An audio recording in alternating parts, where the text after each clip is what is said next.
आप सभी लोगों का स्वागत है। और आइए आज अपने लोग एक ऐसे व्यक्तित्व का अध्ययन करते हैं जिसको ये दुनिया कबीर दास के नाम से जानती है। कबीर साहब, जिसे दुनिया कबीर दास जी के नाम से जानती है। आइए अपने लोग इनका अध्ययन करें, इनका जीवन, इनका व्यक्तित्व। और चूंकि ये यूपी बोर्ड के हाई स्कूल और इंटरमीडिएट के हिंदी में भी सम्मिलित हैं, तो निश्चित रूप से इनके अंदर कवि हृदय भी था, इसीलिए हिंदी साहित्य में सम्मिलित किए गए। तो आइए कबीरदास जी के व्यक्तित्व और कृतित्व के बारे में थोड़ा अध्ययन करते हैं। कबीर साहब जन्मे तो इंसान होकर, लेकिन जब जाने लगे तो लोगों ने इनको भगवान मान लिया। कबीर से कबीर साहब हो गए, कबीर के नाम से पंथ निकल पड़े।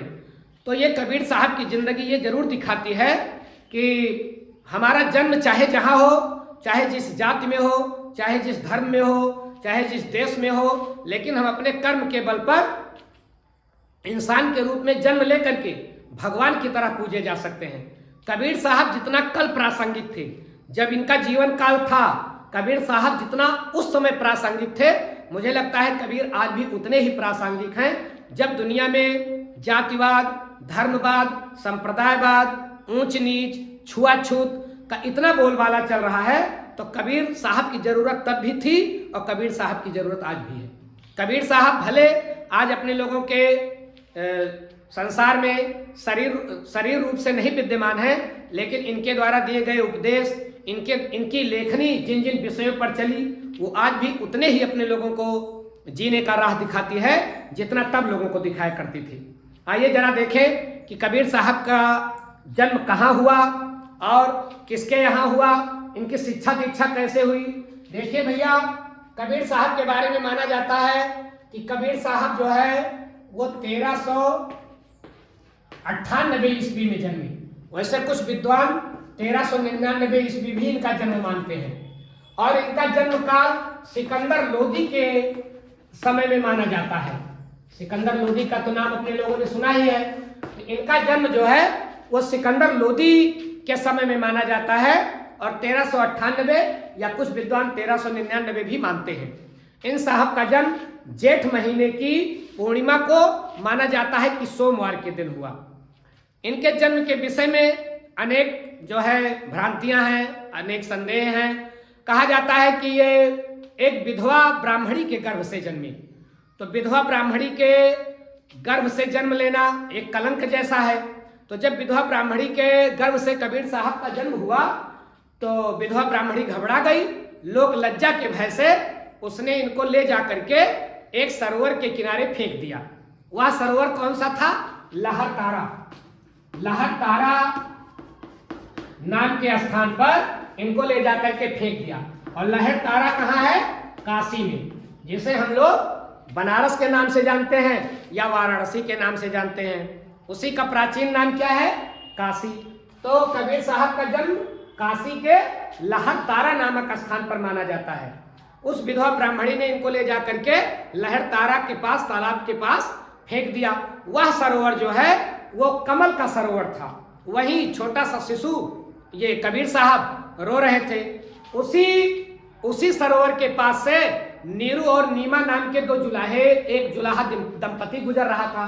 क्या नाम था? नीरू और नीमा नाम का जुलाहा दंपति गुजर रहा था। वो इनको अपने घर लेकर के गया, इनका पालन पोषण किया। और चूंकि नीरू जो है वो पेशे से जुलाहा था, कपड़ा बुनने का काम करता था, तो निश्चित रूप से कबीर साहब को भी वही काम मिला। तो कबीर साहब पेशे से क्या हो गए? जुलाहे हो गए। ये भी कपड़ा बुनने का काम करने लगे। जो जो कबीर साहब बड़े हुए तो इनकी कोई शिक्षा दीक्षा तो उस समय कोई आज के जैसे स्कूल, कॉलेज और विश्वविद्यालय तो हुआ नहीं करते थे। कोई एक गुरु हुआ करता था, उसी से सारे लोग शिक्षा दीक्षा ग्रहण किया करते थे। आसपास के लोग, गांव देश में कोई एक टीचर हुआ करता था, एक गुरु हुआ करता था। तो कबीर साहब के लिए तो सबसे बड़ी समस्या ये थी कि इन्हें सामाजिक भेदभाव का बहुत सामना करना पड़ता था, क्योंकि न इनके माता पिता का पता था, न इनके जाति का पता था, न इनके धर्म का पता था। तो इससे इनके जीवन में इतनी समस्याएं आती थी जिसका कोई जवाब नहीं। और उस समय काशी में नंबर 1 के एक गुरु थे जिनको हम रामानंद के नाम से जानते हैं। कौन थे? रामानंद। अब ये रामानंद साहब की समस्या ये थी रामानंद साहब की समस्या ये थी कि रामानंद साहब किसी ऐसे व्यक्ति को अपना शिष्य बनाते ही नहीं थे जिसकी न जाति का पता हो, न धर्म का पता हो, जिसका खानदान न पता हो। ऐसे व्यक्ति को रामानंद जी अपना शिष्य बनाते ही नहीं थे। और कबीर साहब के साथ ये समस्या लगी हुई थी। इनका कुछ पता ही नहीं था कि किस धर्म के हैं ये, किस जाति के हैं ये। तो रामानंद जी ने इनको पूरी तरह से इनकार कर दिया कबीर साहब को अपना शिष्य बनाने के लिए। कबीर साहब ने कई बार प्रयास किया कि मैं रामानंद साहब का शिष्य बन जाऊं, लेकिन वो तैयार ही नहीं हुए। रामानंद जी कहते थे कि मैं किसी भी ऐरू गैरू नत्थू खैरू को अपना शिष्य नहीं बना सकता। और कबीर साहब ने भी ये संकल्प ले लिया कि मैं भी किसी ऐरू गैरू नत्थू खैरू को अपना गुरु नहीं बना सकता। संकल्पवान थे, दृढ़ इच्छा शक्ति थी। इन्होंने अपने मन में संकल्प ले लिया कि मुझे गुरु बनाना है तो रामानंद को ही बनाना है। क्या किया कबीर साहब ने? प्रायोगिक व्यक्ति तो थे ही। क्या किया इन्होंने कि काशी में गंगा स्नान के लिए रामानंद जी रोज सवेरे 4 बजे जाया करते थे। पहली डुबकी गंगा जी में रामानंद ही लगाते थे बनारस में। कबीर साहब को यह बात पता थी।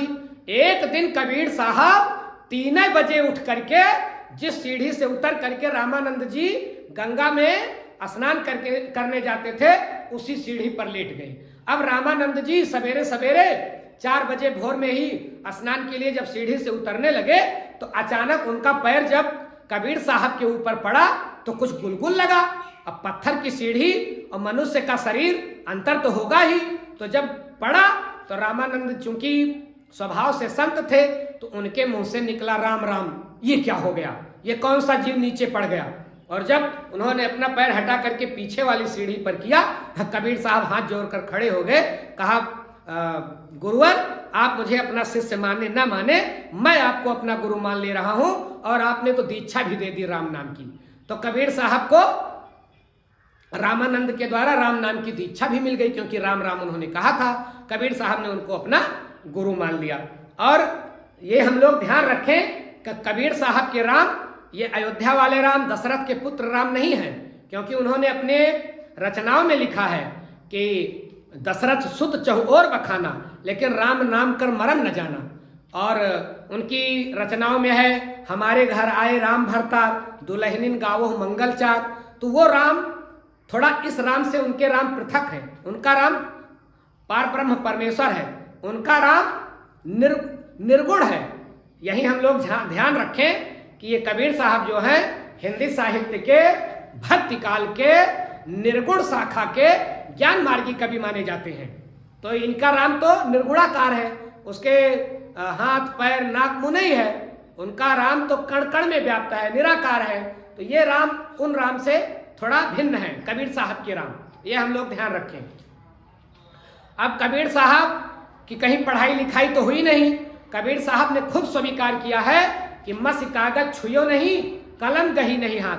कबीर साहब ने खुद बताया है कि मैंने अपने हाथ से कलम छुई ही नहीं है, कागज छुआ ही नहीं है, मैं पढ़ा लिखा हूं ही नहीं, खुद स्वीकार कर लिया। लेकिन कबीर साहब ने यह भी कहा है कि मैं जो, और कबीर साहब की फिर रचनाएं कैसे आ गई? तो कबीर साहब के मन में कबीर साहब जो देखते थे उसी को बोल दिया करते थे। कबीर साहब जो बोल दिया करते थे, इनके शिष्य वही नोट कर लिया करते थे, क्योंकि इन्होंने तो कलम चलाना सीखा ही नहीं था। खुद इन्होंने स्वीकार कर लिया है, तो इनके शिष्य नोट कर लेते थे। तो कबीर साहब खुद लिखते हैं कि दुनिया कहे देखा देखी, दुनिया कहे लेखा लेखी, लेकिन कबीर कहे देखा देखी। दुनिया कहे लेखा लेखी, कबीर कहे देखा देखी। तो कबीर साहब वही बोलते थे जो देखा है। कबीर साहब ऐसी कोई बात नहीं बोलते थे जो पढ़ा हो, कबीर साहब वो बोलते थे जो देखा हो। और जो देख करके लिखा जाता है, जो प्रायोगिक ढंग से लिखा जाता है, वो निश्चित रूप से सत्य होगा। तो कबीर साहब ने लिखना शुरू कर दिया, बोलना शुरू कर दिया, शिष्यों ने उसको लिखना शुरू कर दिया। कबीर साहब के प्रिय शिष्यों में एक धर्मदास नाम का शिष्य था।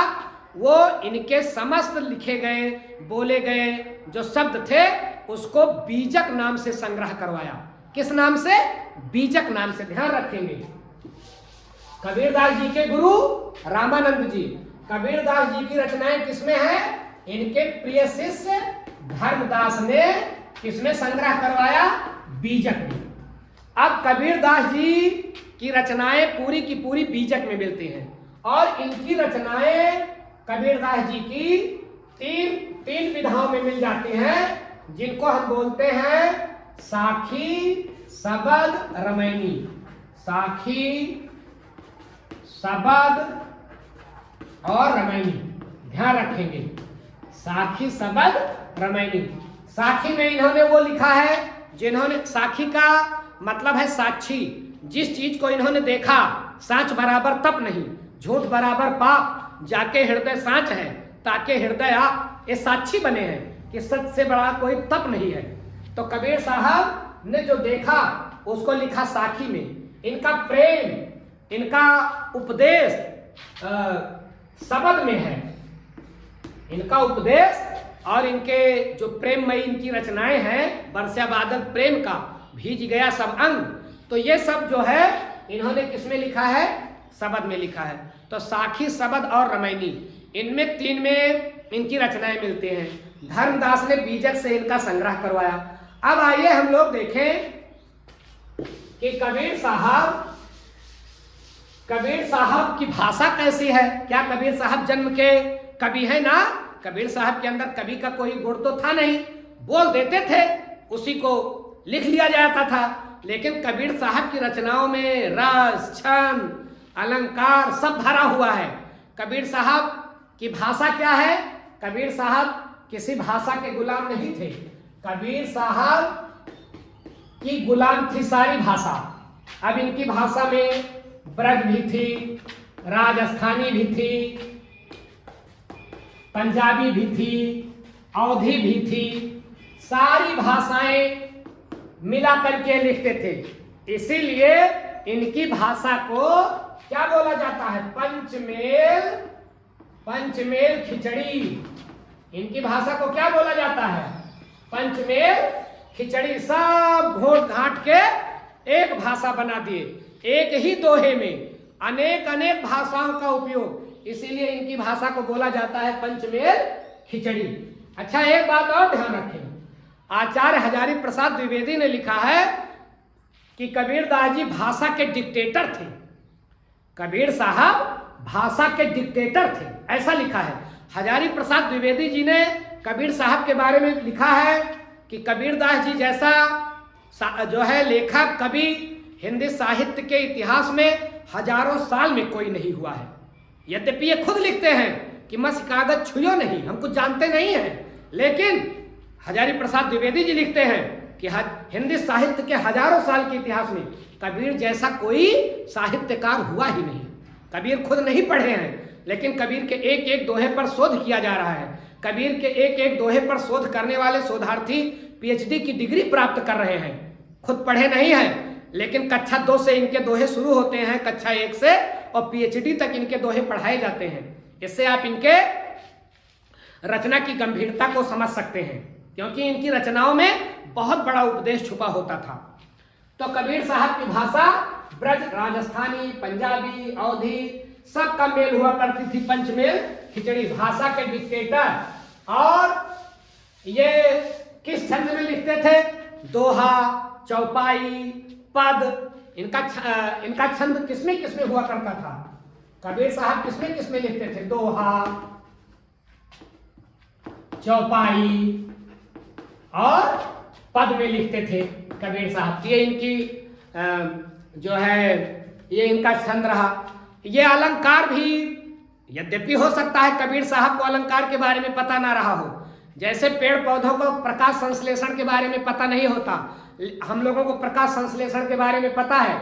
अब गुलाब के फूल को क्या पता कि प्रकाश संश्लेषण क्या होता है, फोटोसिंथेसिस क्या होता है, लेकिन गुलाब का फूल फोटोसिंथेसिस करता है, प्रकाश संश्लेषण करता है, बढ़िया सुंदर फूल निकालता है, अपने लोगों को प्रसन्नता देता है।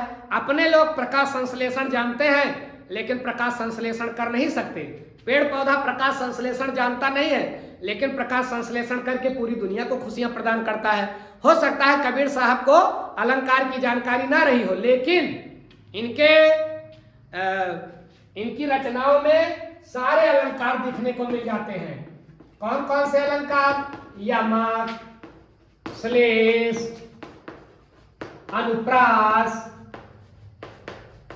संदेह, संदेह अलंकार और विरोधाभास, विरोधाभास अलंकार। ये सारे अलंकार इनकी रचनाओं में मिल जाते हैं। यद्यपि अलंकार की हो सकता है जानकारी कबीर साहब को ना रही हो।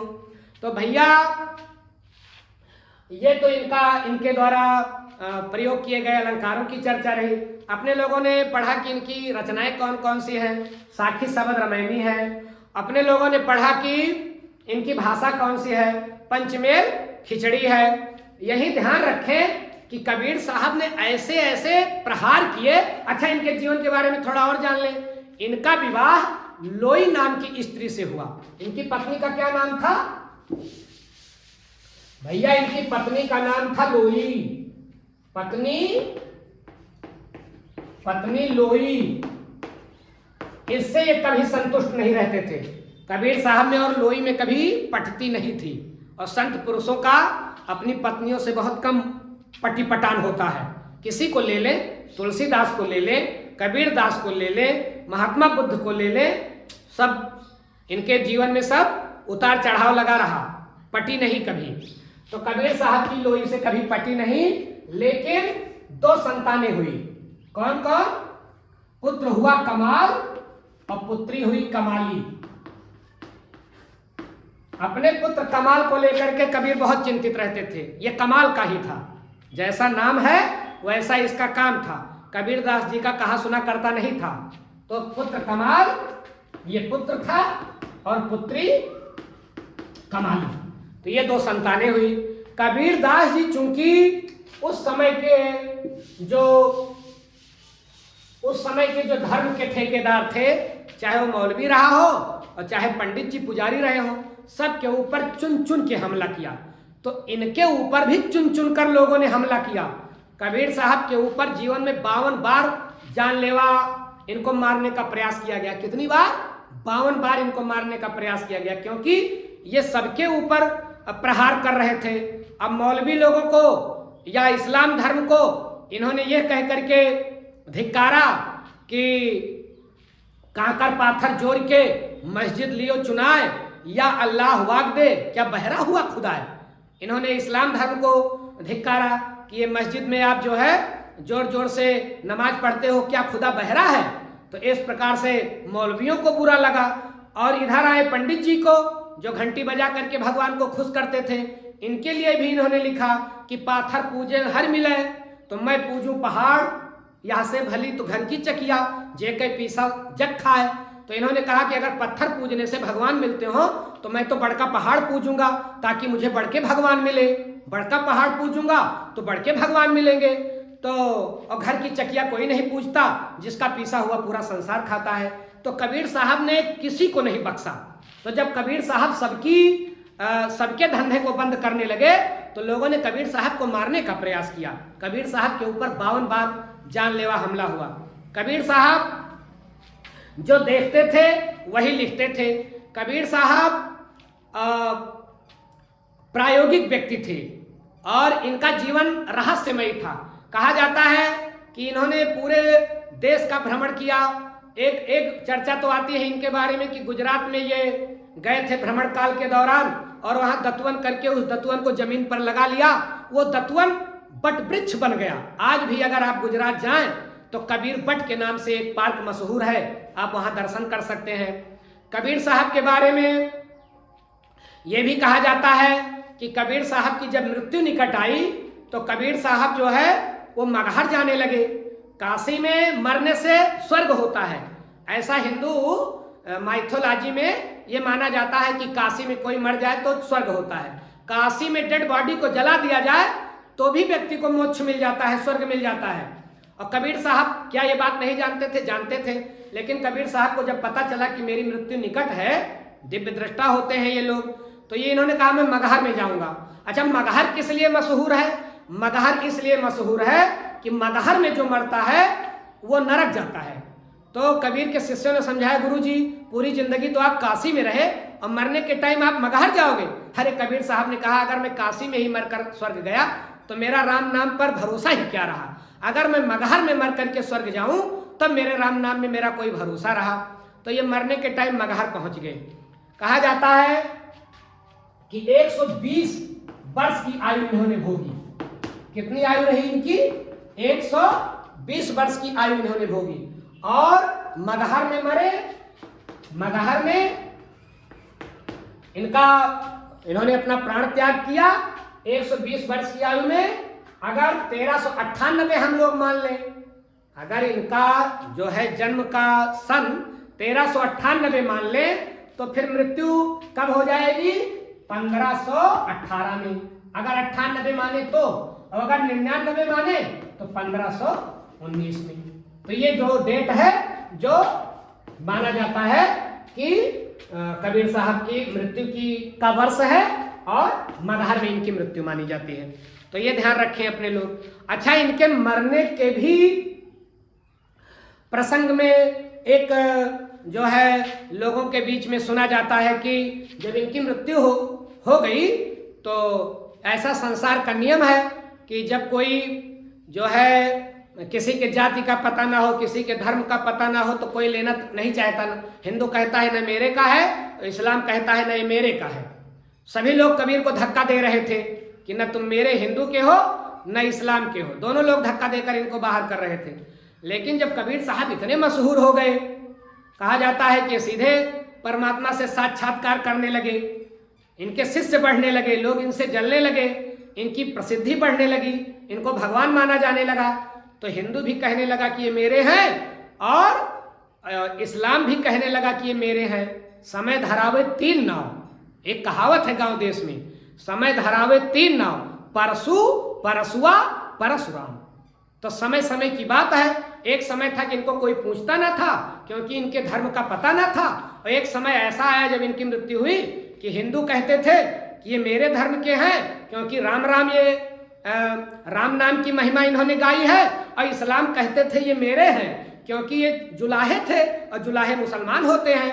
तो दोनों जब इनकी मृत्यु हो गई तो दोनों धर्म के लोग झगड़ा करने लगे। हिंदू कहने लगे मैं इनकी लाश को जलाऊंगा, अंत्येष्टि की जाएगी इनकी लाश की, डेड बॉडी की। और इस्लाम धर्म को मानने वाले मुसलमान कहने लगे ना, इनको आप जला नहीं सकते, ये जुलाहे थे, इनको मैं दफनाऊंगा। झगड़ा होने लगा। नौबत आ गई कि क्या किया जाए। जब झगड़ा एकदम अपने पीक पर पहुंच गया, चरम पर पहुंच गया, तो पंचायतदारों ने कहा कि भैया झगड़ा मत करिए, कबीर साहब की लाश को आधा आधा काट लीजिए, आधा हिंदू ले ले आधा मुसलमान, आधी लाश को जला दीजिए, आधी लाश को दफना दीजिए। इसी पर बात तय हो गई। जब इसी पर बात तय हो गई तो लाश से कफन हटाया गया। जब लाश से कफन हटाया गया तो पाया गया कि पूरी की पूरी लाश, पूरा का पूरा शरीर जो मृत था वो फूल में बदल चुका था। आज तक दुनिया में ये किसी के बारे में नहीं कहा जाता। इवन भगवान के जो अवतार हैं उनके बारे में भी ये नहीं कहा जाता कि उनकी शरीर मरने के बाद फूल बन गई हो। तो कबीर साहब का शरीर फूल बन गया। कहा जाता है कि आधा फूल हिंदुओं ने लेकर के जला दिया और आधा फूल इस्लाम धर्म को मानने वालों ने मिलकर के दफना दिया। तो कबीर साहब का ऐसा व्यक्तित्व, कबीर साहब ने अपने लोगों को जीना सिखाया। इनके दोहे अपने लोगों को ऐसे शिक्षा देते हैं कि एक एक दोहे का अर्थ अगर हम लगाने लगे, निकालने लगे तो शायद कई साल बीत जाएं। ऐसे रहस्यवादी कवि, भक्ति काल के, निर्गुण शाखा के, ज्ञान मार्गी कवि कबीर साहब। ये कबीर साहब के बारे में छोटा सा परिचय रहा। ऐसे कुछ अन्य विद्वानों के जीवन परिचय के साथ हम आपके सामने उपस्थित होते रहेंगे।